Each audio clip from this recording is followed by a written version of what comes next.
For 3 years, I was the contract husband, the live-in son-in-law of the prestigious Sterling family.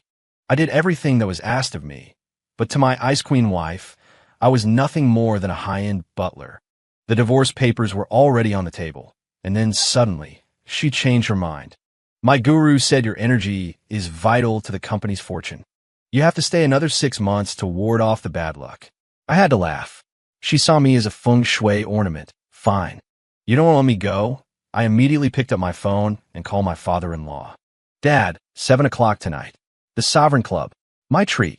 My wife's face went pale. Are you insane? Sorry, the role of the perfect house husband is officially canceled. For the next 6 months, I'm going to turn the Sterling family upside down. The crystal chandelier in the villa's living room was blindingly bright, but it couldn't cut through the icy chill in the air.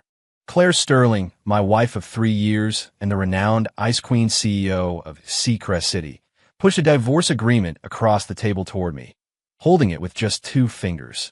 Her nails were impeccably manicured, but her voice was devoid of any warmth. The 3-year contract is up. Sign it. $5 million. That should be enough for you. I stared at the papers, a bitter laugh catching in my throat. 3 years. For 3 years, I, Liam Foster, had been the Sterling family's live-in embarrassment. Cooking, cleaning, laundry, I did it all. The greasy clients she couldn't be bothered to entertain, I was the one who had a drink with them. The stomach pains that woke her up in the middle of the night, I was the one who drove across town to find an all-night pharmacy. I lived like a glorified butler, while she, Claire Sterling, had barely even given me a second glance. In her eyes, I was just a social climber leeching off her family's wealth. This $5 million was charity. I picked up the pen, ready to end this ridiculous charade. But just as the nib was about to touch the paper, a cold hand suddenly pressed down on mine. Wait, Claire frowned, as if she'd just remembered an inconvenient chore. I looked up at her. She pulled her hand back, her tone as indifferent as if she were discussing the weather. We're not getting divorced. Not yet. I was stunned. What are you talking about? My father just consulted his spiritual advisor, Claire said, as if it were the most logical thing in the world. The company's going through a rough patch. The guru said your energy is good for the Sterling family's fortune. You need to radiate for another 6 months. I burst out laughing. Claire, what do you take me for? A good luck charm to fix your corporate karma, a human air purifier to adjust the feng shui. So, my 3 years of thankless work meant less to her than the ramblings of some new age guru. Looking at this woman who treated me like an object, the last embers of my patience finally ignited into a full-blown inferno. You want me to leave? Fine. I snapped the cap back on the pen with a sharp click. If I can't leave, I'll stay. And I'll make sure the Sterling household knows what chaos really means. The perfect house husband? As of today, that guy is retired. I pulled out my phone and dialed my father-in-law, David Sterling. Hey, Dad, I said, my voice breezy. Stop letting old man Pete hustle you at checkers in the park. 7 o'clock tonight. The Sovereign Club. It's on me. Claire shot up from her chair, her face a mask of fury. Liam, are you insane? You're taking my father to a place like that. She lunged for my phone, but I sidestepped her easily, a wider grin spreading across my face as I spoke into the phone. It's a date, Dad. I heard their new therapist, number 8, has a magic touch. She'll fix that back pain of yours right up. Before David could respond, I sweetened the deal. Oh, and by the way, I'll pick you up in your Rolls Royce. Hanging up, I looked at Claire's thunderous expression and gave a little whistle. You're the one who didn't want me to leave, honey. You might want to think carefully about these next 6 months. Ignoring the petrified Claire, I walked straight to the entryway, plucked the keys to the Rolls-Royce Phantom, the one she never even let me touch, from the key bowl. The heavy metal felt good in my hand. At 7 o'clock sharp, I pulled the Phantom with its custom license plate up to the entrance of Waterfront Park. My father-in-law, David, was already waiting, his eyes lighting up like a kid about to go to Disneyland when he saw me get out of the driver's seat. Liam, it's about time. Between your mother and your sister, they're running my life like a military school. I was about to go stir crazy. David complained the second he got in the car. He sighed contentedly, sinking into the plush leather seat. I smoothly pulled the car into traffic, smiling. Don't you worry, Dad. From now on, I'll be managing your golden years. The Sovereign Club was Seacrest City's most exclusive private wellness center. It wasn't a sleazy joint, but it was most definitely a place to burn through money. The moment we pulled up, the general manager, Mike, was already rushing out, a wide grin plastered on his face. "Mr. Foster, it's been a while. The usual?" David stared, completely bewildered. He knew this place was expensive, but he had no idea I was a regular. "Mike, I'm treating my dad to a day of relaxation," I said, clapping David on the shoulder. "Give him the full VIP package. And is number 8 available? I want to reserve for him." "You got it, for Mr. Foster. Anything is possible." In the VIP suite, the scent of sandalwood filled the air. David, dressed in a silk robe, soaked in a petal-strewn jacuzzi, humming with pleasure. "Liam, this is a bit much," David said, though his face screamed pure bliss. "Where did you get this kind of money? Did Claire give it to you?" I just smiled, not explaining the origin of my black card. "Don't worry about it, Dad. Just enjoy." Watching my father-in-law completely surrender to the lap of luxury, I started plotting my next move. The conquest of the Sterling family would begin with him. Meanwhile, back at the Sterling villa, Claire finished her work for the day and noticed the house was unnervingly quiet. There was no aroma of a home-cooked meal, no sign of Liam bustling about. She called David to ask if he was coming home for dinner, but the call was picked up and immediately hung up. A fire ignited in Claire's chest. That Liam, he actually went through with it. Just as she was about to call again, a new notification popped up on her phone. An Instagram story from Liam Foster, visible only to her. The photo showed David Sterling, a black charcoal mask on his face, soaking in a jacuzzi and flashing a peace sign at the camera with a goofy, ecstatic grin. The caption read, "Just another boring day with a father-in-law." Claire hurled her phone onto the sofa, her chest heaving. "Liam Foster, you just wait."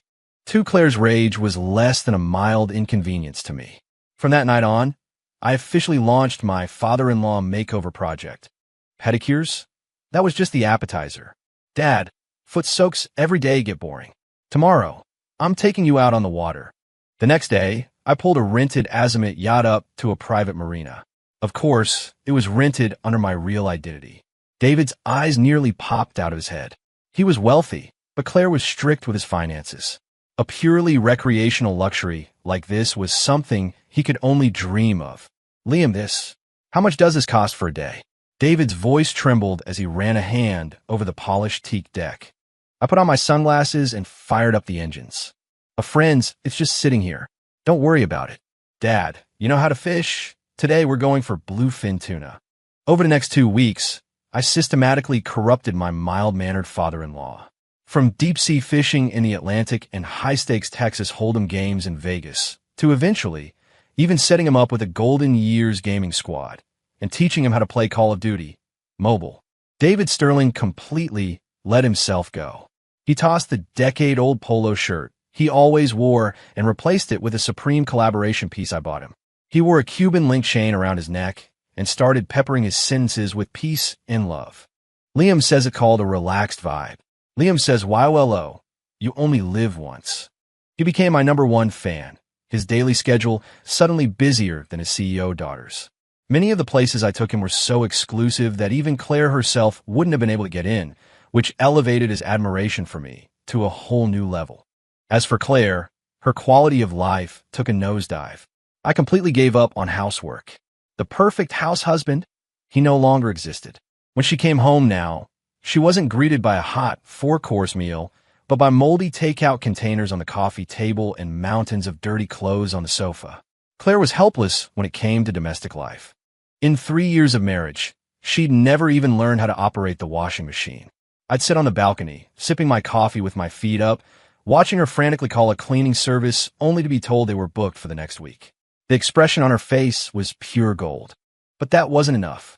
Physical discomfort was one thing, but a mental assault was the main event. I cut off my clandestine support for Sterling Industries. For the past 3 years, all those seemingly risky projects that always managed to pull through at the last minute had my touch. The touch of the legendary anonymous trader, known only as Mr. K. Claire thought it was her own genius. The truth was, without me, she was nothing. Just 1 week after I stopped helping, Sterling Industries' performance started to inexplicably decline. A key supply chain partner suddenly backed out. Two major clients were poached by competitors. The stock price began to wobble. Claire was overwhelmed, working late at the office every single night. She tried to call David, the company's largest shareholder, to discuss strategy and calm the nerves of the board. But where was David? "Oh, honey, I'm busy. Liam's taking me for a spa day. The reception here is terrible. Gotta go." "Claire, don't bother me with company stuff. I'm in the middle of a match with the guys. It's the final round." Claire was losing her mind. She realized she hadn't just lost her free butler. She was about to lose her own father. Finally, after the company's stock dropped for 3 consecutive days, Claire couldn't take it anymore and stormed over to the Sovereign Club. She got her VIP suite number from the manager and kicked the door open. The room was filled with steam. The scene of debauchery Claire had imagined wasn't there. Instead, she was met with an utterly bizarre sight. David Sterling, along with 3 other veteran shareholders of Sterling Industries, were all dressed in robes, each with their feet in a bubbling foot bath. Therapist number 8 and her colleagues were diligently working on them. And me, I was holding a laser pointer, standing in front of a massive whiteboard covered in complex candlestick charts. "Mr. Peterson, you see this formation here? A classic bull flag. We should see a major rally at market open tomorrow." I was in the middle of giving them a lesson. "Liam," Claire shrieked, cutting me off. Her eyes were bloodshot, and her finger was pointed at me, her voice trembling with rage. "What in the world are you doing?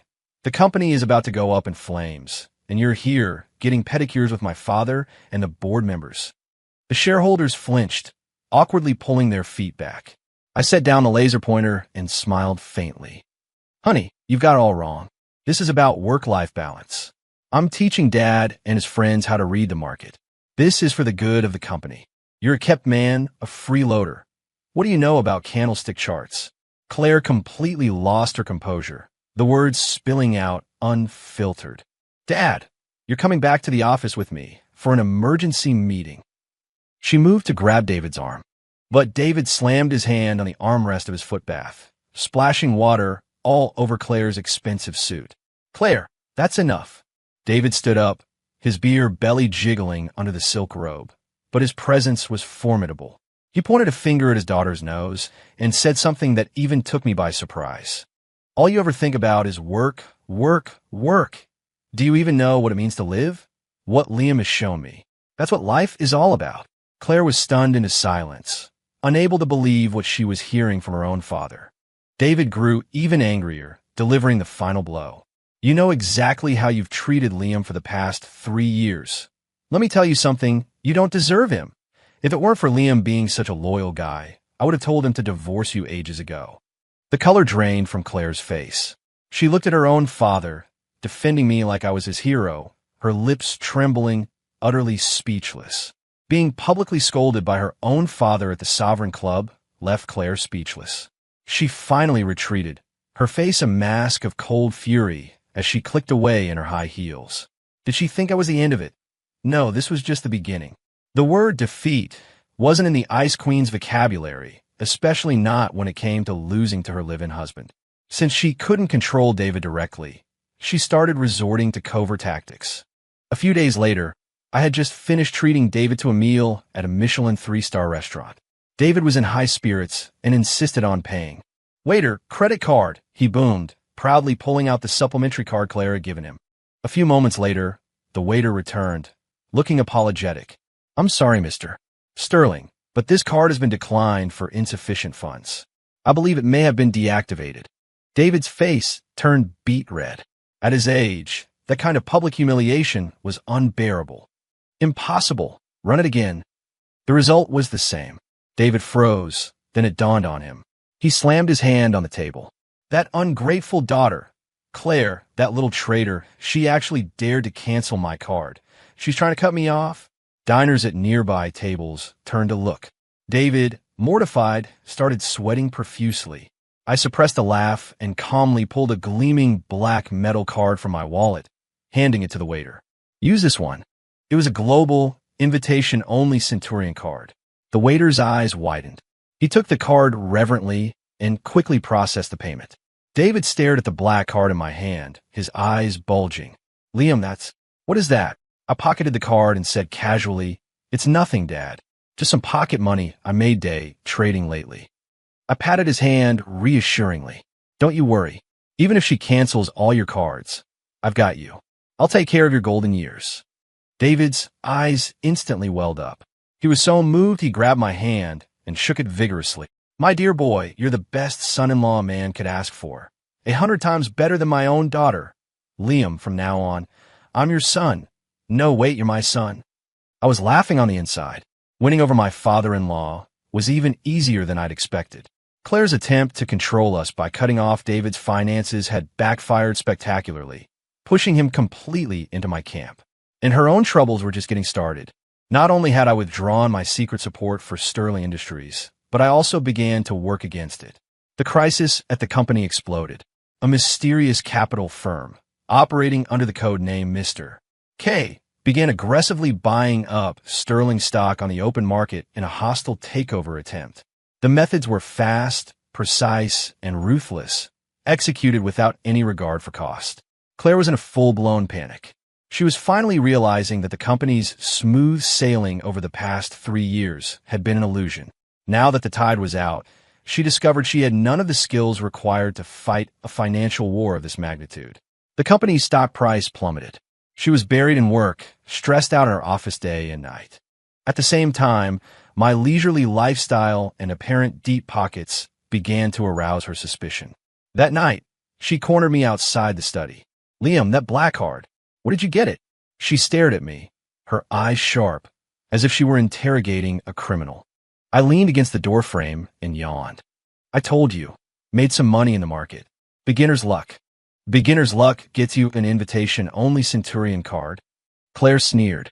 "You've been a freeloader for 3 years. Where did you get the capital and the connections?"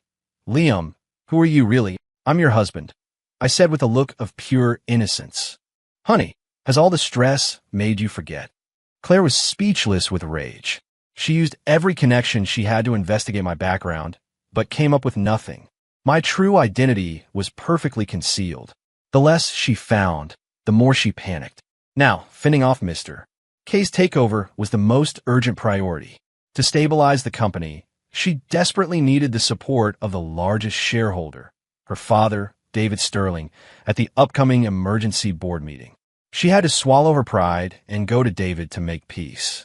But the David of today was completely under my influence. "Dad, the company is in serious danger. You have to support me at tomorrow's board meeting." Claire's voice on the phone was practically a plea. David, who was with me looking at brochures for a new yacht, impatiently put her on speaker. "Support you? Support you so you can run the company into the ground." I gave him a subtle nod, and he immediately understood. "Claire, my dear," David said in a worldly tone, "Liam and I have analyzed the situation. Your skills just aren't there yet. You're too headstrong. This crisis is a necessary detox for the company. You need to learn to let go." On the other end of the line, Claire sounded like she'd been struck by lightning. "Dad, what are you saying? Detox? Let go? Who taught you to say that? Is Liam there with you?" "It doesn't matter who taught me. The point is, I think Liam is right." But what came next would crush Claire completely. She discovered that not only was David refusing to support her, but he had also been privately contacting the other senior shareholders, the same ones who had been getting pedicures with us at the Sovereign Club while listening to my stock market lecture. They had formed a group chat named the Sovereign Club Investors Alliance. Claire learned from an inside source that the alliance had already reached a consensus. At tomorrow's board meeting, they were planning a collective motion to impeach her as CEO. The reason? Lack of competence, leading the company into a major crisis. Claire was utterly dumbfounded. She realized she had been completely sidelined. And the person who had orchestrated it all wasn't some corporate titan, but the Spa Day syndicate led by her own father. And the mastermind behind it all was me, the man she had dismissed as a useless freeloader. Tomorrow was the board meeting that would decide the fate of Sterling Industries. The show was about to begin. The night before the emergency board meeting, the atmosphere in the Sterling Villa was colder than a tomb. I was in the bedroom packing a duffel bag, getting ready to take David on an overnight trip to a hot springs resort. Just then, Claire walked in. She looked exhausted. There were dark circles under her eyes, and her normally perfect hair was slightly disheveled. The eternally composed Ice Queen now looked like a cornered animal. Liam. Her voice was hoarse, laced with a tremor she couldn't hide. The company is not going to make it. I zipped up my bag, my movements unhurried. Oh, that's serious.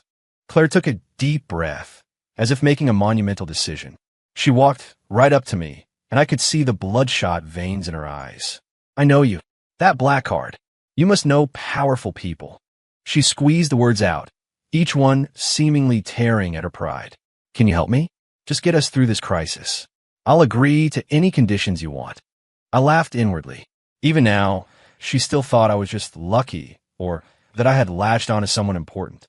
She would rather believe I knew a powerful man than believe I was the powerful man. I turned to face her, putting on the most familiar, harmless smile from the past 3 years. Honey, you must be overworked, I said, my tone full of feigned regret, my eyes wide with innocence. Have you forgotten? I'm just the kept husband who married into money. Corporate takeovers, financial warfare, all that complicated stuff is way over my head. The color drained from Claire's face. She stared at me, trying to read something, anything, behind my mask. I picked up my bag and walked past her toward the door. I paused at the threshold and looked back. Oh, by the way, I'm taking Dad to the Skycrest Mountain Spa tonight. The volcanic ash bath is supposed to be great for the body. Want to come? A little relaxation might do your frayed nerves some good. Claire swayed on her feet, grabbing the doorframe for support, her eyes filled with humiliation and rage. I didn't look back again, whistling a cheerful tune as I went downstairs. Claire, you wanted me to radiate good fortune for another 6 months? Well, I'm radiating so much that your family is in chaos and your company is changing hands. Are you satisfied yet? The next day, at the Sterling Industries headquarters in the top floor boardroom, the emergency board meeting that would decide the company's fate was underway. I didn't go in right away. Instead, I sent my lawyer in first to take control and announce that Mr. K had already acquired a controlling stake in the company's public shares. The purpose of this meeting was to restructure the board. The atmosphere in the room was suffocating. Claire sat at the head of the table, her face as pale as a sheet. She knew she was cornered. The management team she had personally cultivated was powerless to help, while her own father's Sovereign Club Investors Alliance was circling like sharks, ready to vote her out. Her only thought now was to see who this mysterious Mr. K really was, this person who had used such devastating tactics to bring Sterling Industries to its knees in such a short time. The lawyer glanced at his watch and cleared his throat. And now, if you please, we will welcome the representative from Mr. K. All eyes turned to the heavy mahogany doors. Claire's hands were clenched into fists under the table. She was ready to accept her defeat. Creak! The doors swung slowly open. A tall figure, silhouetted against the light, walked in. I was wearing a bespoke, dark gray suit. My hair was perfectly styled, and my leather shoes made sharp, confident clicks on the marble floor. It was a world away from the man who usually wore an apron in her kitchen. The boardroom fell into a dead silence. Everyone was stunned, especially Claire. She shot to her feet, the chair screeching loudly against the floor. Liam, she cried out, her voice cracking. What are you doing here? This is not a place for you. Get out. I ignored her outburst, walked directly to the head of the long conference table, past her, to the seat reserved for the ultimate authority. I pulled out the chair and sat down, steepling my fingers on the polished wood as my gaze swept across the room. Good morning, everyone, I said with a faint smile. My voice wasn't loud, but it carried to every corner of the room. Let me introduce myself. I'm K. Boom. The statement hit the room like a depth charge. Impossible. Claire's face was twisted in disbelief. Liam, stop joking around. There's no way Mr. K is a failure like you. She was still trying to fight it, but in the next second, a scene unfolded that shattered her reality completely. Liam, my boy, there you are. David Sterling, her own father, scurried over to me like a loyal assistant, a huge grin on his face, and eagerly picked up a teapot to pour me a cup. Here, wet your whistle. After pouring the tea, David stood up straight, cleared his throat, and announced in his loudest voice to the entire room. I am officially announcing that I am transferring the full proxy voting rights for all my shares in Sterling Industries to the one and only man I trust, my son-in-law, Liam Foster." He looked around the room, his gaze finally landing on Claire, his expression bursting with pride. "I believe that Liam is the true future of Sterling Industries." A 1-2 punch. Claire's body went limp, and she slumped back in her chair, her eyes vacant. So that was it. The smooth sailing of the past 3 years was because of Liam. The current corporate crisis was orchestrated by Liam. Her company had been taken by Liam, and even her own father had been completely stolen by Liam. She looked at me, sitting in the chairman's seat, radiating an aura of absolute power, and finally realized that for the past 3 years, the real fool, the real clown, had been her. The air in the boardroom was frozen solid. Claire sat slumped in her chair, staring blankly at me, the man she had called a failure for 3 years. I paid her collapse no mind, turning to face the other shareholders with an undeniable authority. "Ladies and gentlemen, the hostile takeover is over, because I was the one who started it, and now I'm calling it off." For the next hour, the boardroom became a one-man show starring Mr. K. I mobilized capital to counterattack a few smaller firms that had tried to take advantage of the chaos and completely restructured Sterling Industries' supply chain. The crises that had seemed like the end of the world to Claire were, in my hands, resolved with a few phone calls and a series of keystrokes. For the first time, the Sterling family witnessed the prowess of a top-tier financial genius. When the board meeting concluded, I was the new head of Sterling Industries. As for Claire, Ms. Sterling, in my new office, I slid a stack of documents across the desk to her. "Effective today, you'll be my special assistant. First, go make me a coffee. Black, no sugar. Then I need you to organize this proposal for the next fiscal quarter." Claire's face flushed red, then went pale. She bit her lip, but ultimately, she humiliatingly took the documents. How the tables have turned. The former Ice Queen CEO was now going to get a taste of the service life I had lived for 3 years. Watching her fumble with the high-end coffee machine, spilling grounds all over the counter, was deeply, deeply satisfying. With the corporate crisis averted, Claire finally accepted her new reality. And with that acceptance, it seemed, came a realization of her own feelings. The desperate ex-wife wins him back tour had officially begun, but her attempts were almost painful to watch. One evening, I walked in the door and was hit by a thick, acrid smell of smoke. The kitchen was filled with a gray haze, the smoke alarm blaring. I rushed in to find Claire, her face smudged with soot, standing in front of the stove holding a pan containing a blackened, unidentifiable object. "Cough, Liam, I try to make your favorite barbecue brisket," she said, looking at me sheepishly. I glanced at the lump of charcoal. "Are you trying to win me back or assassinate me?" When cooking failed, she moved on to a new tactic.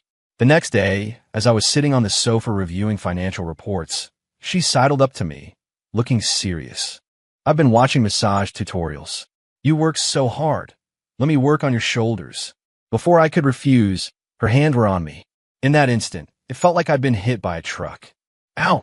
I sucked in a sharp breath, nearly launching myself off the sofa. "Claire, are you trying to give me a massage or a chiropractic adjustment from hell? You almost shattered my shoulder blade." "Oh, I'm so sorry. The video said to use firm pressure," she yelped, pulling her hand back as if she'd been burned. The look of panic on her face was a far cry from the Ice Queen I once knew. I rubbed my shoulder, not knowing whether to laugh or cry. But Claire soon discovered that the biggest obstacle on her path to winning me back wasn't my coldness, but her own completely converted father. One weekend evening, Claire finally worked up the courage to corner me in the living room. Her eyes were a little red, her tone softer than I'd ever heard it. "Liam, can we please talk? About us." "Liam, let's go. Shoes on, my boy." The front door burst open and David Sterling blew in like a hurricane, his face ecstatic, his voice booming. "Hurry. Therapist number 8 at the Sovereign Club is back from vacation. I heard she learned a new ear-cleaning technique from Japan. It's supposed to be incredible. We have to go now before there's a line." Claire's heartfelt confession was cut short. A vein throbbed in her forehead.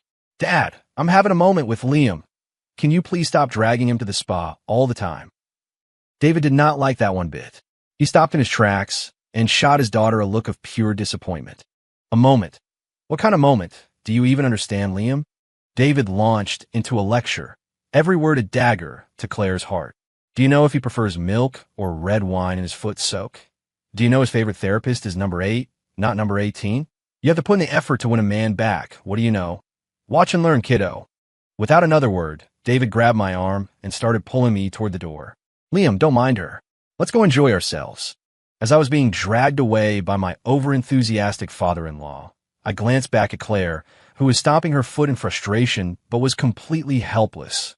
I finally couldn't hold it in anymore. I let out a laugh. This sweet burden of being fought over by a father and daughter. It was actually kind of fun.